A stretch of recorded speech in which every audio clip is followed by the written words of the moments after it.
Mana semut? Kita Amani beli, memang tak sedap. Saya dapat free. Coklat. Budak-budak Gen Z sekarang mana nak kuih raya tradisional, kuih sampan semua. Ni, nah kuih raya Zahira. Budak-budak Gen Z ni kuih raya lah kan Amani kan? Ayah yang beli. Ayah dapat free je. Ayah mana pernah beli, semua sponsor tu. Betul tak Amani? Coklat apa? Tengok Amani.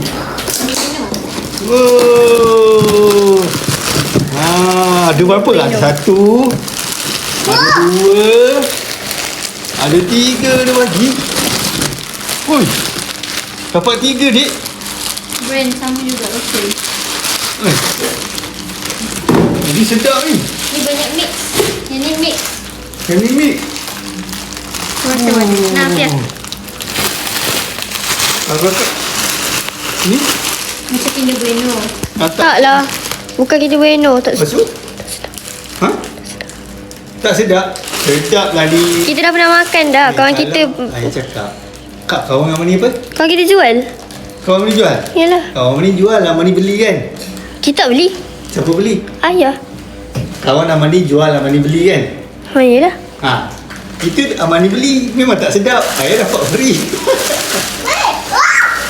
Tak beli. Ni apa ni? Pekines. Ya. Orang bagi. Tapi nak rasa ke? Nak rasa ni? Rasa ni dulu. Ni coklat. Makan gula-gula. Siapa dah makan gula-gula? Makan yang Makan lembu tu. gula je. Ni halal kat mana ni? Yelah. Dah tu nak makan apa nanti? Yang tu tak tahu. Yang tu je. Tengok dalam ni. Ada macam-macam lah. Tengok. Ayah jom. Tu lah. Ni sedap ni. Ni. Kakak suka yang mana? Inilah Pepines. Pepines ke? Nantilah. Saya nak simpan.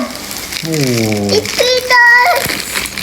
Adik kalau raya tak boleh makan coklat nanti di rumah. Gigi. Tengok gigi.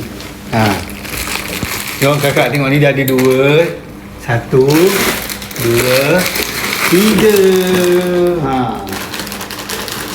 Adik, yang pepenis tadi kat mana dik? Adik pergi ambil kuih sampan. Kuih sampan kat belakang. Tahu tak? Tahu tak? Yang ada cili. Cuba kakak cerita dulu. Nanti dulu kakak cerita dulu. Kakak cerita dulu. Wah, pepenis. Tengok ni. Ni pepenis. Sampai Fia pegang dulu. Fia pegang dulu tengok. Semua Gen Z. Sekejap, ayah ambil. Lagi seminit tunggu sekejap. Terus, jangan cut. Tunggu sekejap. Adik, tengok sana. Adik sini, cek fish.